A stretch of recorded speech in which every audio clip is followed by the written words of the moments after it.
How to recover deleted emails from Outlook. Hey everybody, welcome back to the channel.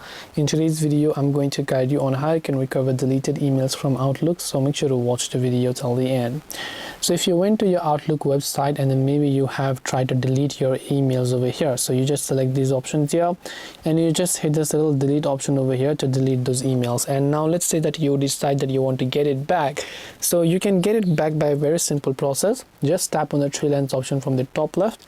Then here you'll find the option called deleted items. So when you go to deleted items, and if it is still in deleted items, you have to carefully select the mails that you want to recover here. And here you can tap on this inbox option that will move these items to the main inbox again. It will recover them successfully and move them to your main inbox by tapping on this arrow icon here. And now when you go back to your little, let's say, inbox section, you will actually be able to find all those mails that you have deleted. And this way you can actually recover deleted emails from Outlook. Hope this video was helpful. If you have got any more questions, then feel free to leave them down below. Thank you for watching and see you in the next video.